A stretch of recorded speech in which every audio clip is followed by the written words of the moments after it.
जय हिंद छात्रों, sunrise classes में आपका बहुत बहुत स्वागत है। और छात्रों, आज हम एक विषय पे चर्चा करने वाले हैं।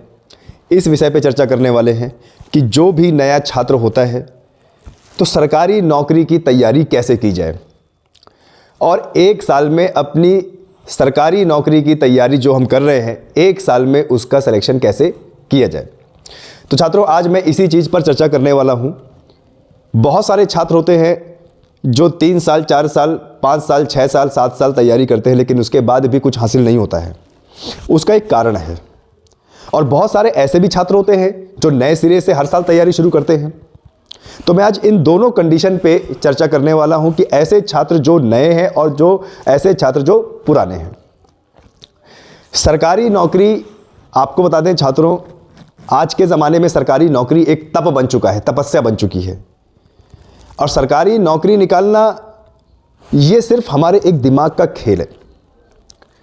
सरकारी नौकरी की तैयारी जो है, या कोई भी सरकारी, या यूपी पुलिस ले लो, आप एसएससी जीडी ले लो, दिल्ली पुलिस ले लो, ठीक है, आरओ एआरओ ले लो, ये कैसे निकल सकता है? लाखों छात्र फॉर्म भरते हैं, कुछ का होता है, कुछ का नहीं होता। और तैयारी करें तो कैसे करें, कहाँ से तैयारी करें, कैसे करें, सब्जेक्ट में कमांड कैसे बनाएं, कौन सी किताबों का चयन करें, आज हम इस पे चर्चा करने वाले हैं। तो इस वीडियो को अंत तक जरूर देखिए। और वीडियो अगर आपको पसंद आएगा तो लाइक और शेयर जरूर कीजिएगा। बहुत सारे छात्र, पहले मैं उन पर चर्चा करता हूं जो छात्र शुरू से तैयारी करते हैं, यानी जैसे अभी 12वीं पास कर लिया है या ग्रेजुएशन कर लिया है, अब उनको तैयारी करना है। तो छात्रों, एक चीज़ बता दूं मैं, आप पहले कभी भी तैयारी करने की सोचें तो सबसे पहले आप अपना एक गोल सेट करें कि हमें किस चीज़ की तैयारी करनी है, किस लेवल की तैयारी करनी है, हमें क्या बनना है। सरकारी नौकरी में भी बहुत सारे डिपार्टमेंट होते हैं, तो हमें क्या बनना है। और जब आपने ये डिसाइड कर लिया कि आपको कहाँ जाना है, जैसे उत्तर प्रदेश पुलिस में जाना है, नेवी में जाना है, इंडियन आर्मी में जाना है, एनडीए क्रैक करना है, यूपीएससी क्रैक करना है, सिविल सर्विस क्रैक करना है, जज बनना है, तो सबसे पहले आप एक माइंडसेट कीजिए, एक एम बनाइए, एक लक्ष्य बनाइए कि मुझे ये बनना है। उसके बाद, क्योंकि आजकल देखिए सबके पास मोबाइल है, टेक्नोलॉजी का इस्तेमाल ज़्यादा से ज़्यादा कीजिए। आप उस चीज़ का सबसे पहले सिलेबस निकालिए कि जिस चीज़ की मैं तैयारी करने जा रहा हूँ उसका सिलेबस क्या है, सिलेबस डिमांड क्या कर रहा है, कौन कौन से टॉपिक मुझे पढ़ने हैं। और सिलेबस पढ़ने में भी जल्दबाजी मत कीजिए, अच्छा खासा समय लीजिए और एक एक शब्द सिलेबस का पढ़िए। ऑफिशियल वेबसाइट, कोई भी एग्जाम के ऑफिशियल वेबसाइट से आप निकालिए सिलेबस, क्योंकि आपको बता दूं ऑफिशियल वेबसाइट में ही आपको पूरा सिलेबस मिल पाएगा। बहुत सारी वेबसाइट, बहुत सारे यूट्यूब चैनल क्या करते हैं कि कुछ एक्स्ट्रा भी जोड़ देते हैं जो कोई मतलब का नहीं होता है। तो आप ऑफिशियल वेबसाइट को देखिए कि वहां पे सिलेबस क्या है, पीडीएफ निकालिए, उसका प्रिंट आउट निकालिए और उसके बाद बारीकी से देखिए और 3 से 4 बार उसको नोट डाउन कीजिए कि ये मुझे पढ़ना है। मैथ में कितने चैप्टर पढ़ने हैं, हिंदी में कितने चैप्टर पढ़ने हैं, और आपका जैसे ज्योग्राफी है, हिस्ट्री है, करंट अफेयर है, हिंदी है, इंग्लिश है, मैथ है, इसमें मुझे क्या क्या पढ़ना है, पढ़िए, निकालिए। फिर उसके बाद दूसरी चीज़, जब आपने सिलेबस पढ़ लिया तो सिलेबस पढ़ने के बाद सही किताबों का चयन कीजिए। आज मार्केट में इतनी ज़्यादा किताबें आ गई हैं, कुछ मोटी हैं, कुछ पतली हैं, तो सही किताबों का चयन कीजिए कि आपकी तैयारी के लिए बेस्ट किताब कौन सी है। हाँ, ये मैं मानता हूँ कि बहुत सारे छात्र खुद पढ़ लेते हैं, लेकिन बहुत सारे छात्र ऐसे भी हैं कि जो बिना कोचिंग और बिना यूट्यूब चैनल या बिना गुरु के नहीं पढ़ पाते। कोई दिक्कत की बात नहीं है। जब आपने सिलेबस देख लिया और सही किताबों का चयन कर लिया तो आप सही कोचिंग का भी चयन कीजिए।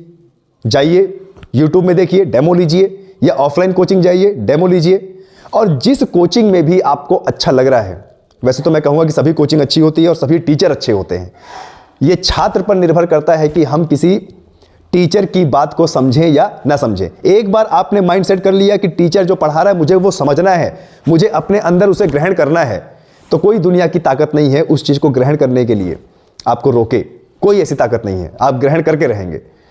सही कोचिंग चयन करने के बाद कोचिंग का जो टाइम होता है, आप सुबह का बैच ले रहे हो, दोपहर का बैच ले रहे हो और शाम का बैच ले रहे हो, तो इसके बाद आप क्या करें, इसके बाद कोचिंग का टाइमिंग के हिसाब से आप अपने पढ़ने का एक शेड्यूल बनाएं। और मिनिमम से मिनिमम 6 से 7 घंटे का तो आपका शेड्यूल होना चाहिए। वो बात छोड़ दीजिए कि 3 घंटे पढ़ के पेपर, ऐसा कुछ भी नहीं है। 3 घंटे पेपर पढ़ के कभी नहीं निकलता। जो आपको बोलेगा भी कि मैंने 3 घंटे पढ़ के पेपर निकाला है, वो भी झूठ बोल रहा है। और वो भी आपको बता दे कम से कम 10-10 घंटे पढ़ा होगा तब जाके पेपर निकला होगा। आज देखिए कितना कंपटीशन है, एक सीट पर हजारों बच्चों का कंपटीशन होता है। तो आप एक शेड्यूल बनाइए, और शेड्यूल आपको बता दें, बहुत सारे बच्चे 90% छात्र शेड्यूल बनाते हैं और शेड्यूल बनाने के बाद उस पर अमल नहीं कर पाते, यानी उसको फॉलो नहीं कर पाते। तो जब फॉलो नहीं कर पाते तो चयन कहाँ से होगा? एक शेड्यूल बनाइए। छात्र जीवन में आपके सिर्फ 2 काम होने चाहिए, कोचिंग जाना और कोचिंग से जो पढ़ाया गया उसको पहले रिवाइज करना, और उसके बाद जो आगे पढ़ाया जाना है उसको पढ़ना, नोट्स बनाना। बहुत सारे बच्चे नोट्स नहीं बनाते, बहुत सारे बच्चे किताब नहीं पढ़ते हैं।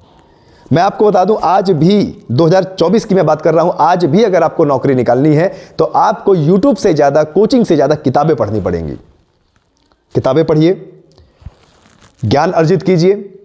जो सब्जेक्ट आपका सबसे ज़्यादा हार्ड है उस पर ज़्यादा फोकस कीजिए, उसका ज़्यादा प्रैक्टिस कीजिए, क्योंकि जो सब्जेक्ट हार्ड है वो आपको पीछे कर देगा, तो उसकी ज़्यादा प्रैक्टिस कीजिए। और एक कहावत है, practice makes the man perfect, यानी प्रैक्टिस जितना ज़्यादा करेंगे उसमें परफेक्ट हो जाएंगे आप। और सरकार तो सरकारी नौकरी के लिए उन छात्रों को भी मौका देती है जो कमज़ोर हैं, और उन छात्रों को भी मौका देती है जो एकदम परफेक्ट हैं। यानी कमज़ोर छात्र भी नौकरी निकाल सकता है। क्या करना है आपको? प्रैक्टिस करनी है। सिलेबस बंधुओं इतना बड़ा होता है कि आप 3 महीने, 4 महीने, 6 महीने में उसे खत्म नहीं कर सकते। 1 साल का टारगेट लीजिए, धीरे धीरे सिलेबस को कंप्लीट कीजिए, और जो सिलेबस कंप्लीट हो चुका है उसको बार बार रिवाइज कीजिए, और एक नियम में बंधिए, एक डिसिप्लिन में बंधिए। आपका काम होना चाहिए कि आप अपने घर से, हॉस्टल से या रूम से कोचिंग जाएं, और कोचिंग से घर आए, और घर से फिर कोचिंग जाए, या लाइब्रेरी ज्वाइन करें तो लाइब्रेरी जाए। इसके सिवा आपका तीसरा कोई कार्य नहीं होना चाहिए। और एक बार आपका सिलेबस कंप्लीट हो गया तो उस सिलेबस को बार बार दोहराइए, बार बार दोहराइए, बार बार दोहराइए, बार बार दोहराइए। देखिए, जितना ज़्यादा आप सिलेबस दोहराते जाएंगे उतना ज़्यादा परफेक्शन आपको मिलता जाएगा। जिस किताब को आपने एक बार पढ़ लिया उसको दोबारा पढ़िए, और मैं दावे के साथ कह सकता हूं कि जितनी बार आप उस किताब को पढ़ेंगे उतनी बार आपको नई चीज़ें सीखने को मिलेंगी। इतना परफेक्शन लाइए कि अगर मैथ का कोई सवाल है, आपको देख लिया आपने सवाल, तो आपके दिमाग में तुरंत उसका आधा कैलकुलेशन हो जाना चाहिए। आपको यह पता लग जाना चाहिए कि उस सवाल को हम कैसे करेंगे। इसके बाद जब आपका सिलेबस कंप्लीट हो जा रहा है उसको दोहराइए, और प्रैक्टिस सेट जरूर कीजिए। प्रैक्टिस सेट, आजकल तो मोबाइल में भी ऐप में प्रैक्टिस सेट आता है। प्रैक्टिस सेट को कीजिए, लगातार लगाइए। प्रैक्टिस सेट जब आप लगाएंगे तो आपका टाइम मैनेजमेंट होगा, क्योंकि आपने देखा आजकल सभी एग्जाम ऑनलाइन होते हैं, और ऑनलाइन में घड़ी सामने चलती रहती है, और माइक्रो सेकंड मिलता है आपको जो है क्वेश्चन करने को। कभी कभी होता है कि भाई क्वेश्चन हो भी नहीं पाता, क्योंकि टेक्नोलॉजी का ज़माना है, इसलिए टेक्नोलॉजिकल पेपर हो रहे हैं। तो आप अपने टाइम मैनेजमेंट इंप्रूव कीजिए। अगर आपका टाइम मैनेजमेंट नहीं है, आप एग्जाम नहीं निकाल पाएंगे। और आपने ये सारी 3-4 चीज़ें अगर आपने देख लिया तो निश्चित आपका पेपर मिलेगा। तैयारी के दौरान दोस्ती यारी उतना ही रखिए जैसे दाल में नमक। आपके चयन से बढ़कर कुछ नहीं है। एक बार आपका चयन हो गया तो दोस्त भी बनेंगे, रिश्तेदार भी बनेंगे, लेकिन यह ठान लीजिए कि जब तक आपका चयन ना हो जाए तब तक दोस्ती यारी उतनी जितना दाल में नमक। और ये ध्यान दीजिए कि आपके माता पिता ने आपको तैयारी करने भेजा है, कहीं अय्याशी करने नहीं भेजा। और अय्याशी करने अगर आपको करना है तो अपने पैसों से कीजिए, और यकीन मानिए जब आप सेलेक्ट हो जाएंगे और अपने पैसों से अय्याशी करेंगे तो वो मंजर ही कुछ और होगा। इसीलिए सिलेक्शन लेने के लिए पहली बात सिलेबस का अच्छे से ज्ञान, दूसरा डेडिकेशन, तीसरा अच्छी कोचिंग और किताबें, और चौथा डिसिप्लिन। ये 4 चीज़ें आपको किसी भी एग्जाम में सफल बनाएंगी। तो आशा करता हूं कि ये सेशन आपको समझ में आया होगा। जो भी कोई क्वेरीज हो, कोई दिक्कत हो, आप हमें कमेंट सेक्शन में बता सकते हैं, उस पर भी हम वीडियो बनाएंगे। जय हिंद सभी छात्रों।